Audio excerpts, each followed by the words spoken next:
Hello friends, कैसे हो आप लोग का स्वागत है पैडागोजी ऑफ क्यूरियोसिटी के चैनल में।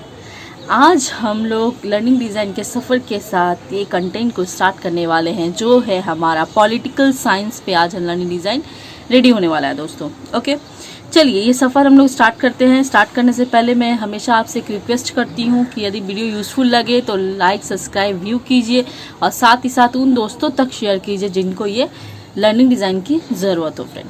ओके, चलिए कंटेंट को आगे बढ़ाते हैं।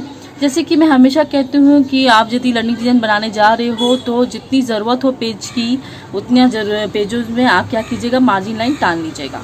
उसके बाद आप क्या कीजिएगा, हेडिंग दीजिएगा लर्निंग डिज़ाइन। आपका जितना कंटेंट नंबर चल रहा है वहाँ पर मेंशन कीजिएगा। जैसे हमारा यहाँ पर 8 नंबर चल रहा है पॉलिटिकल साइंस के लर्निंग डिज़ाइन का, तो आपका जितना नंबर चल रहा हो आप वहाँ पर मेंशन कर दीजिएगा फ्रेंड।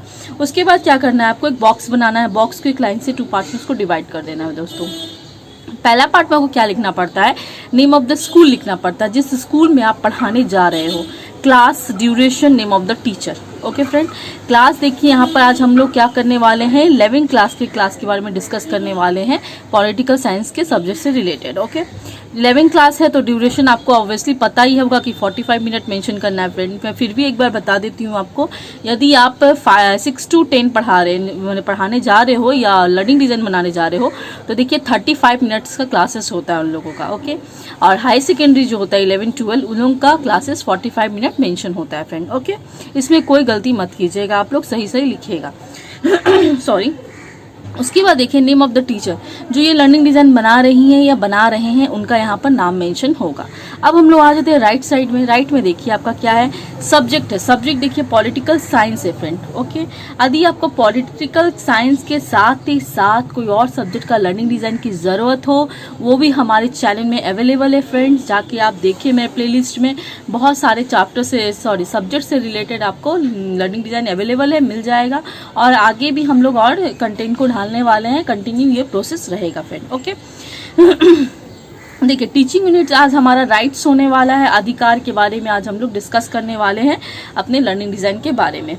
ठीक है, सब यूनिट देखिए राइट्स है, टुडे लेसन भी सेम है दोस्तों। अब चलिए हम लोग स्टार्ट करते हैं अपने फर्स्ट कंपोनेंट या कंपोनेंट के साथ। देखिए learning goals. Okay friend, learning goals हमारा फर्स्ट कंपोनेंट है। इसमें लिखने का तरीका आपको हमेशा मैं सेम ही बोलती हूँ, क्योंकि हमारा फॉर्मेट के बाहर हम लोग काम नहीं करते, हम लोग फॉर्मेट को लेके चलते हैं अपना। After completing the unit students will be able to. Okay दोस्तों, उसके बाद आपको कहाँ चेंजेस करना होता है सॉरी, थोड़ा गला खराब है फ्रेंड। उसके बाद देखिए आपको यहाँ चेंजेस कहाँ करना पड़ता है, जो कॉग्निटिव के डोमेन्स आते हैं फ्रेंड, 6 डोमेन्स होते हैं कॉग्निटिव के। ठीक है, उनके जो कंपोनेंट्स होते हैं उनको रिलेट करते हुए आपको, कॉग्निटिव डोमेन के 3 डोमेन होते हैं, 3 डोमेन्स होते हैं। और 3 डोमेन्स के पहला जो डोमेन्स है कॉग्निटिव डोमेन, उनके 6 कंपोनेंट आते हैं। ठीक है, बाकी सबके अलग अलग कंपोनेंट्स आते हैं फ्रेंड, किसी का 5 आता है और किसी का 7 आता है। ओके, उसके बाद देखिए आपको इसमें इसके कुछ कीवर्ड आते हैं, उनको कीवर्ड को रिलेट करके आपको क्वेश्चंस बनाना पड़ता है, जो नॉलेज को रिलेट करना पड़ता है वो क्वेश्चंस को। ओके, ये क्वेश्चन बनाना बहुत ही ज़रूरी है फ्रेंड्स, सीखना, क्योंकि आप फ्यूचर में टीचर बनोगे तो आपको इस टाइप का क्वेश्चन बनाना आना चाहिए, ताकि आप क्वेश्चन पेपर बनाओ, ताकि आपको बनाना सीख लेना चाहिए, ताकि आप फ्यूचर में टीचर बनोगे तो अपने सब्जेक्ट से रिलेटेड क्वेश्चन पेपर तो ऑब्वियसली बनाओगे। ठीक है, इसलिए क्वेश्चन बनाना बहुत ज़रूरी आना चाहिए। यदि आपको वीडियो चाहिए क्वेश्चन बनाना कैसे बनाएं ये रिलेटेड क्वेश्चंस कॉग्निटिव डोमेन के कंपोनेंट, तो मेरा वीडियो अवेलेबल है प्लेलिस्ट में, आप जाके देख लीजिए। आपको 100% श्योरिटी है कि आप बनाना सीख जाओगे क्वेश्चन कैसे बनाते हैं। चलिए फिर भी हम लोग यहाँ डिस्कस करते हैं। देखिए रिमेंबरिंग के कुछ कीवर्ड आते हैं दोस्तों, जैसे हमने यहाँ लिया है रिकॉल, फाइंड। आप चाहो तो अपने कंटेंट के हिसाब से रिमेंबरिंग के कीवर्ड को यूज़ कर सकते हो, पर आप जो भी रिमेंबरिंग के कीवर्ड को यूज़ करते हो वो हमेशा आप क्या करोगे, फैक्चुअल नॉलेज को रिलेट कीजिएगा क्वेश्चंस को। ठीक है फ्रेंड। ओके, अब देखिए अंडरस्टैंडिंग के जो कीवर्ड आते हैं, डिफरेंस और डिस्कस, इनको छोड़ के बहुत सारे कीवर्ड आते हैं, आप अपने कंटेंट के हिसाब से यूज़ कर सकते हो फ्रेंड। पर आप जो भी कीवर्ड यूज़ कीजिएगा अंडरस्टैंडिंग के अंदर, वो क्या करना है, आपको कॉन्सेप्चुअल नॉलेज को रिलेट करना है क्वेश्चन को।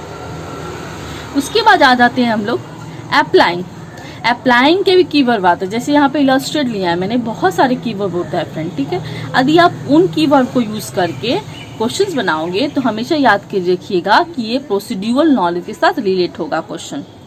चलिए फ्रेंड, अब हम लोग अपने सेकंड पेज के बारे में डिस्कस करने वाले हैं। देखिए, एनालाइजिंग के जो कीवर्ड आते हैं, यहाँ पे हमने लिया है कंपेयर और सेकंड नंबर है एक्सप्लेन। ओके, इसको छोड़ के भी बहुत सारे कीवर्ड हैं, ठीक है फ्रेंड।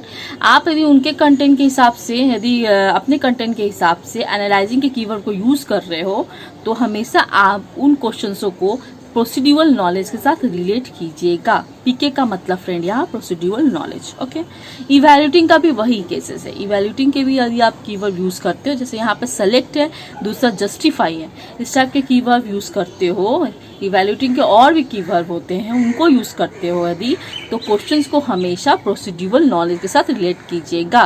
पीके का मतलब फ्रेंड प्रोसीड्यूरल नॉलेज। और एक बात बता दूं, अप्लाइंग, एनालाइजिंग, इवैल्यूएटिंग के जितने भी उनके कीवर्ड आप यूज करके क्वेश्चन बनाते हो, सबको आपको क्या करना है, प्रोसीड्यूरल नॉलेज के साथ रिलेट करना है। लास्ट वन क्या आता है फ्रेंड, क्रिएटिंग। क्रिएटिंग के जो कीवर्ड आते हैं, यहाँ पे मैंने कंस्ट्रक्ट लिया है, बाकी बहुत सारे कीवर्ड होते हैं, आप अपने कंटेंट के हिसाब से यूज कीजिएगा। ओके, तो वो जो भी आप कंटेंट के हिसाब से यूज करके कीवर्ड को यूज कर रहे हो क्रिएटिंग का, वो हमेशा आपका मेटा कॉग्निटिव नॉलेज के साथ रिलेट करता है क्वेश्चंस को। फ्रेंड, ये नॉलेज वाला रिलेट वाला सिस्टम को आप जान लीजिए, कैसे कैसे आपको रिलेट करना है क्वेश्चन के साथ, ताकि आपको हर क्वेश्चन में ये जरूरी है रिलेट करना। ठीक है, चलिए अब हम लोग आते हैं अपने सेकेंड कंपोनेंट के साथ दोस्तों, जो है हमारा एनालाइज, लर्नर एंड कंटेंट्स। ठीक है, इस कंपोनेंट में आप लोग को ऑब्वियसली पता ही होगा, मैं ऑलरेडी आगे से ही डिस्कस करते आ रही हूँ, अच्छे से डिस्कस कर रही हूँ कि इस कंपोनेंट में आप क्या करते हो, बच्चों को प्रीवियस नॉलेज के बारे में चेक करते हो। आप जो कंटेंट पढ़ा रहे हो, इससे उनका प्रीवियस नॉलेज में क्या क्या उनको नॉलेज है आगे का मुझसे रिलेटेड, आप उसके बारे में चेक करते हो, ताकि आपको ऑलरेडी आगे का जो यूनिट पढ़ाने में आपको सहायता मिल जाए। ठीक है, चलिए, लिखने का फॉर्मेट आपका हमेशा सेम रहता है दोस्तों। The following questions will ask to the students to determine their general characteristics and primary behaviour on the basis of the present lesson. ये कभी चेंजेस नहीं होता। चेंजेस कहाँ करना पड़ता है, चेंजेस जो क्वेश्चंस हम लोग करते हैं वो अपने कंटेंट, अपने यूनिट के हिसाब से हम लोग चेंज कर देते हैं दोस्तों। ठीक है, आज हमारा राइट्स हो रहा है, तो हम लोग राइट्स के हिसाब से क्वेश्चन यहाँ पर ढाल देंगे। देखिए, what is the historical background of rights, और याद रखिएगा इसमें बेसिक क्वेश्चंस दीजिएगा, जैसे लगे कि आप बच्चों के नॉलेज को चेक कर रहे हैं, और साथ ही साथ इसमें नॉलेज से रिलेटेड क्वेश्चन नहीं ढालना। जैसे आपने लर्निंग गोल में क्वेश्चंस बनाया था, वैसा कोई क्वेश्चन आपको यहाँ नहीं डालना। यहाँ सिर्फ सिंपल क्वेश्चन आपको बनाना पड़ता है दोस्तों, 4 या 3, उससे कम ना उससे ज़्यादा यहाँ क्वेश्चन दीजिएगा। ओके, चलिए अब हम लोग डिस्कस करेंगे अपने थर्ड कंपोनेंट में, जो सबसे अच्छा और सबसे इजी कंपोनेंट होता है बनाने में भी, क्योंकि इसको रिमेंबर नहीं करना पड़ता ज़्यादा आप लोगों को। Develop and select learning materials. Okay, इसको 2 पार्ट्स में आप डिवाइड कर देते हो। फर्स्ट वाला आप देखिए जर्नल होता है, सेकंड वाला स्पेसिफिक होता है। जर्नल में आप देखिएगा, आपने देखिए ब्लैक बोर्ड है, चौक है, डस्टर, स्कूल बुक, ये सब आपको मेंशन करना है, क्योंकि फ्रेंड ये जर्नल वाला हम लोग को क्लासरूम में आसानी से अवेलेबल हो जाता है टीचिंग प्रोसेस के लिए, हमको लेके जाना नहीं पड़ता। आप ऑब्वियसली ब्लैक बोर्ड तो अपने साथ लेके जाते नहीं हो क्लासरूम में, डस्टर भी नहीं लेके जाते, चौक भी नहीं लेके जाते, स्कूल बुक भी नहीं लेके जाते। ठीक है, हाँ ऑब्वियसली अपने साथ ले जाते हो, क्योंकि आप लोग को ये स्टाफ रूम में अवेलेबल रहता होगा। टीचर स्टाफ रूम में आपका अपना डस्टर रखा रहता होगा, स्कूल बुक अपने अपने सब्जेक्ट के हिसाब से आपका रखा रहता होगा, आप वहां से कैरी करके क्लासरूम में ले जाते हो। पर आपको अवेलेबल तो स्कूल से ही रहता है ना, आप तो एक्स्ट्रा अपने साथ कैरी करके तो लेके नहीं आते हो घर से। ठीक है, इसीलिए ये जर्नल में हम लोग यहाँ पर लिखते हैं दोस्तों। ओके, स्पेसिफिक में क्या चीज होता है, जो अपने साथ अपने एलडी के अनुसार आप लेके जाते हो अपने घर से कैरी करके एक्स्ट्रा बच्चों को पढ़ाने के लिए। ठीक है, रेफरेंस नोट, क्योंकि फ्रेंड आपका जो एलडी है यहाँ पर रेफरेंस नोट का काम करेगा। आप एलडी में एलडी थोड़े लिखोगे, एलडी बना रहे हो तो एलडी में यहाँ पे क्या लिखोगे, रेफरेंस नोट का काम करेगा एलडी आपका, तो यहाँ पर रेफरेंस नोट लिखोगे। चार्ट्स आप ले जा सकते हो, राइट्स के अकॉर्डिंग कुछ भी आप बना के चार्ट में ले जा सकते हो, पीपीटी ले जा सकते हो। ठीक है, बहुत सारा कुछ डॉक्यूमेंट्री पिक्चर ले जा सकते हो। बहुत सारा ऐसा पिछड़ा गाँव है जहाँ पर उनको अभी का अधिकार नहीं मिला है, राइट्स नहीं मिला है, उनके बारे में आप डिस्कस कर सकते हो एट डॉक्यूमेंट्री पिक्चर के द्वारा। ठीक है, जो भी आप यहाँ एक्स्ट्रा ले जाते हो बच्चों को पढ़ाने के लिए अपने एलडी के अनुसार आप यहाँ पे मेंशन कीजिएगा दोस्तों। ओके, चलिए अब हम लोग आ जाते हैं अपने लर्निंग स्ट्रेटजीज के पार्ट में, जो हमारा सबसे इंपॉर्टेंट पार्ट है। ठीक है फ्रेंड, इसको देखिए डिस्कस करने के लिए मैं आपको एक सिंपल वे बता चुकी हूँ। इसको 2 पार्ट्स में आप डिस्कस करोगे, पहला आपका लर्निंग एरिया होगा, दूसरा आपका लर्निंग स्ट्रेटजी। लर्निंग एरिया में आप क्या क्या पॉइंट्स पढ़ाने वाले हैं उसके बारे में आप 3 पेजेस में आप डिस्क्राइब करोगे। ठीक है, first phase, second phase, third phase में। ओके, इसमें आपको TLM भी दिखाना है, साथ ही साथ आपको बोर्ड वर्क भी फॉलो करना है। ये सबसे इजी वे है लर्निंग डिज़ाइन बनाने का फ्रेंड, ताकि आप 61 लर्निंग डिज़ाइन आराम से बना सको इस मेथड के द्वारा। ठीक है, देखिए पहले आपको मैं बोलती हूँ लर्निंग स्ट्रेटजी में आपको क्या करना पड़ता है। जो लर्निंग एरिया में आप क्या पढ़ाने वाले हो उसी को आप किस तरह से कैसे पढ़ा रहे हो। लेक्चर मेथड तो नहीं पढ़ाओगे, डिस्कशन मेथड या कोई और मेथड से पढ़ाओगे तो यहाँ पे मेंशन करोगे। प्लस आपका TLM क्या यूज कर रहे हो, आप बोर्ड वर्क क्या दे रहे हो बच्चों को, बोर्ड वर्क के थ्रू कैसे पढ़ा रहे हो, ये सब यहाँ पर मेंशन करना पड़ता है। कहाँ, लर्निंग स्ट्रेटजीज में। ओके फ्रेंड, चलिए हम लोग डिस्कस करते हैं। फर्स्ट फेज में आपको हमेशा मैं यही बोलती हूँ कि यहाँ पर आप डेफिनेशन, कॉन्सेप्ट या इंट्रोडक्शन ही दीजिएगा।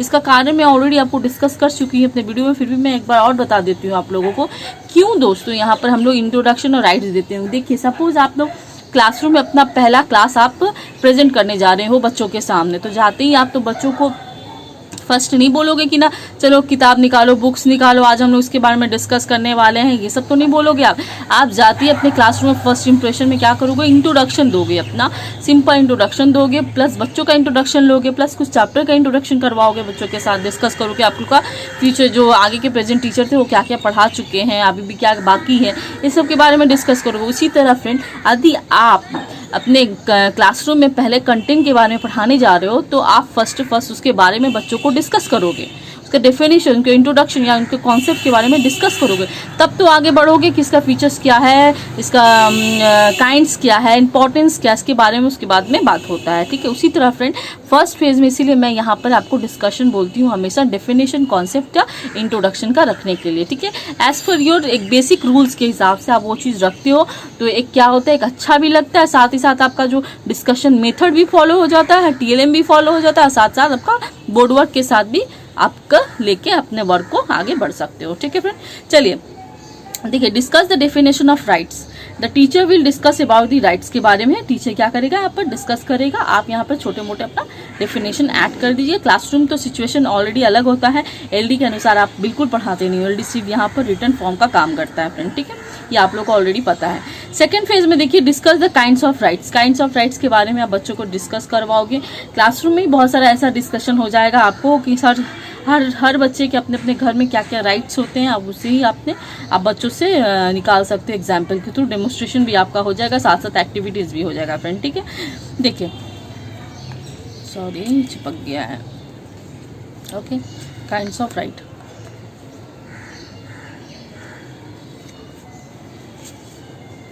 आप काइंड्स ऑफ राइट्स के बारे में पढ़ाने के बाद क्या करोगे आप, इसके बाद देखिए क्या होता है। इसके बाद क्या करोगे, इसके बाद स्टूडेंट क्वेश्चंस पूछेगा।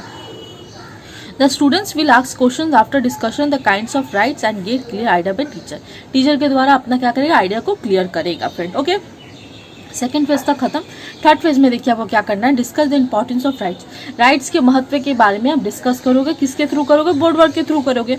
The teacher will discuss the importance of rights on the board work.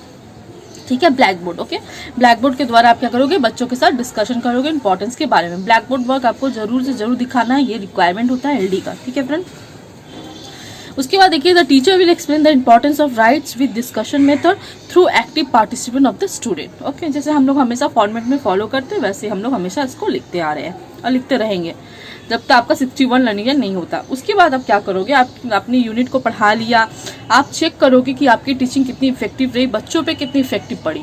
तो उसके लिए आपको क्या करना होगा, क्लासरूम सिचुएशंस तो आप हैंडल कर लोगे क्योंकि वहाँ पर हर सिचुएशन के साथ टीचर को हैंडल करना खुद ही खुद आ जाता है। आप वो स्टेज में जब खड़े हो जाओगे, मिडिल ऑफ द सेंटर में आप क्लासरूम में खड़े जब हो जाते हो तो खुद ही खुद वो पर्सनालिटी आपके पास आ जाता है, मैनेज करने की वो पावर कहाँ से आ जाती है, खुद ही खुद पावर आने लगता है कि आप टीचर हो एक तरह से ऐसा, और खुद ही खुद आप हैंडल करने लगते हो कि क्लासरूम खुद ही खुद हैंडल हो जाता है।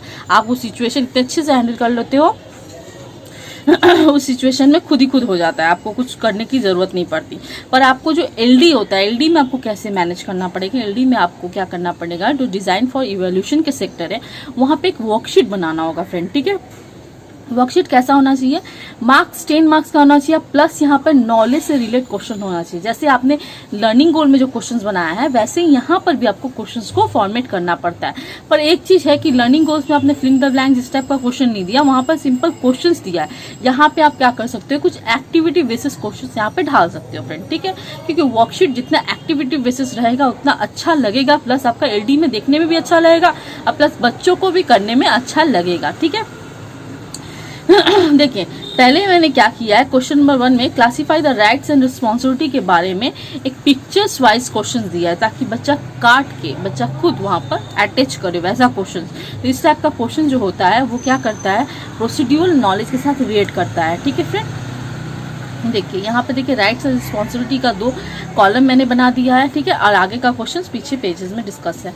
उसके बाद देखिए यहाँ पर कुछ पिक्चर्स दे दिया है। ठीक है, इससे क्यों राइट से कौन राइट से कौन रिस्पॉन्सिबिलिटी है, पिक्चर्स बच्चा क्या करेगा, कट करके आइडेंटिफाई करवाएगा वहां पे। ओके फ्रेंड, ठीक है। ऐसा क्वेश्चन आप दे सकते हो। ओके, चलिए अब देखिए सेकंड क्वेश्चन क्या है। सेकंड क्वेश्चन में आप एक शॉर्ट क्वेश्चन यहाँ पे फॉलो कर दो, 2 शॉर्ट क्वेश्चन दे दो जो क्या करा है, ये सीके और सीके के साथ जोड़ा, कॉन्सेप्चुअल नॉलेज के साथ जोड़ा। और उसके बाद देखिए थर्ड नंबर में आप मैच द इमेजेस के साथ मैच करने को दे दो, कौन कौन सा राइट्स कौन कौन से मैच करता है। ठीक है, इस टाइप का क्वेश्चन आप दे सकते हो।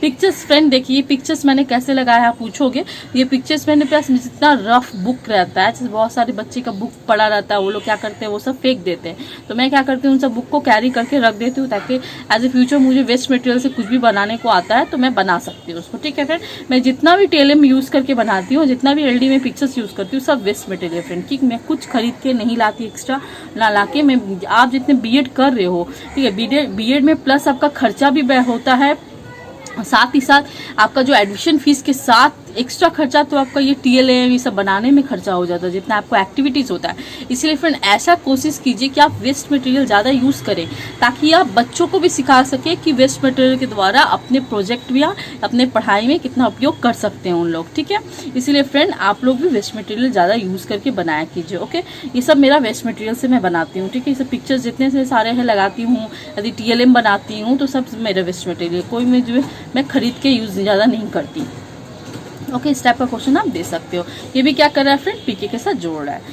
अब ये क्वेश्चन पढ़ाने के बाद आप क्या करोगे, आपने चेक कर लिया कितने बच्चों को समझ में आया कि नहीं आया। जिन बच्चों को समझ में नहीं आया आप क्या करोगे, उन्हें क्लासेस एक्स्ट्रा क्लासेस प्रोवाइड कराओगे। ठीक है, क्लासरूम में तो आप एक्स्ट्रा क्लासेस प्रोवाइड करवा दोगे, पर टीएलएम में आपको क्या करना है, टीएलएम में आपको डायग्नोसिस फॉर रेमेडियल क्लासेस के कॉलम में जाके सिर्फ सिंपल सेंटेंस यहाँ पे ऐड करना है फ्रेंड, जो आगे भी आप करते आ रहे हो। If there is any need of remedial class then the teacher will arrange it according to need, उनके नीड के हिसाब से क्या करेगा टीचर उन्हें रेमेडियल क्लासेस प्रोवाइड करवाएगा। बस फ्रेंड आज यहीं पर खत्म हो जाता है हमारा ये वीडियो। ठीक है, नेक्स्ट हम लोग अपने 9 सीरीज के साथ जो लर्निंग डिजाइन चलेगा हमारा पॉलिटिकल साइंस का, उसको लेके आगे बढ़ेंगे। दोस्तों टेंशन मत लीजिए, आपको जो लर्निंग डिजाइन चाहिए हमको मैसेज कीजिए, हमें कमेंट कीजिए, हम कोशिश करेंगे वही लर्निंग डिजाइन आपके लिए प्रोवाइड करवाए जल्द से जल्द। Okay, thank you so much. इसी तरह हमारे चैनल के साथ जुड़े रहिए और साथ ही साथ हमें सपोर्ट करते रहिए। और प्लीज़ फ्रेंड जो हमारे चैनल को व्यू तो करते हो पर सब्सक्राइब नहीं करते हो, उनसे रिक्वेस्ट करती हूँ कि प्लीज़ आप लोग व्यू कर रहे हो, आप लोग का यूजफुल हो रहा है वीडियो, तो प्लीज़ सब्सक्राइब और लाइक किया कीजिए दोस्तों। Okay, thank you so much.